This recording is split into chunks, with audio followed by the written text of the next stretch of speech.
What's up, foodies? Today we are making a spinach and feta quiche. We're going to make it a little bit lighter than a traditional quiche by using a filo pastry instead of a typical pie crust for your quiche base. I guess you could also call this a Spanakopita Quiche.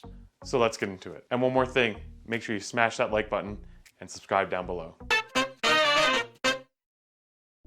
Alright foodies, first we're going to start with 225 grams of spinach. We're going to tear that up and put it into a frying pan. We're going to set the frying pan to medium heat. Our goal is to wilt down the spinach and to remove as much water as possible. That looks about good, so let's take it off the heat and put it aside and let it cool down. Now let's grab 10 eggs and a large bowl, and we're going to crack every egg into the bowl. And if you want to test your egg cracking skills, try this with one hand. Now let's try 2 eggs at once. Look at those skills. Now grab your handy dandy whisk and let's give this a good beating.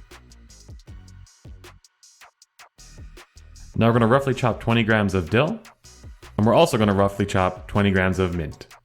Make sure you use spearmint, not peppermint. I've made this mistake before, and it's not as good as you think it's going to be. I mean, unless you want your quiche to taste like Dentine ice, go for it. And while we're at it, let's add in 20 grams of parsley, freshly chopped.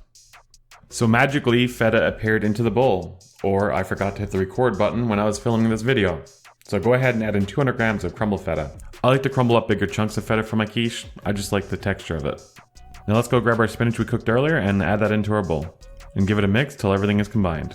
Now we're going to add in 125 grams of cream cheese. Just break off pieces and put it throughout the mixture so you end up with little blobs of cream cheese throughout the quiche, and it's a just nice creamy texture when you're eating your quiche. Go ahead and incorporate that into the mixture. Oh, and of course, don't forget to season with black pepper. You shouldn't need to add any extra salt to this as there's lots of fat in this and should help with the saltiness of the dish. And of course I didn't forget the black pepper this time, but I forgot to chop up the chives, so let's chop those up and add them in. We'll add about a handful. And go ahead and give it one final mix, and then place your bowl aside. Now let's grab an 8-inch nonstick frying pan. Now let's give it a quick spray of oil to make sure that our pastry doesn't stick. Now we're going to lay in 6 layers of phyllo pastry, 1 layer at a time, alternating layers with a bit of olive oil in between each layer. You want to make sure you slightly rotate each sheet of pastry so it fully covers the sides of the pan. Now once all of our layers are added, we're going to go ahead and throw in our spinach and egg mixture. Just go ahead and spread that out nice and even, and then we're going to crumple up the sides of the phyllo pastry into the pan so it's all nice and tucked in. Once it's all nice and tucked in, let's go ahead and drizzle a bit more olive oil all around the pastry to help it get nice and crispy. Now we're going to take this beauty and put it into a 350 Fahrenheit oven for about 45 minutes to an hour until the center is just set and the phyllo is golden brown.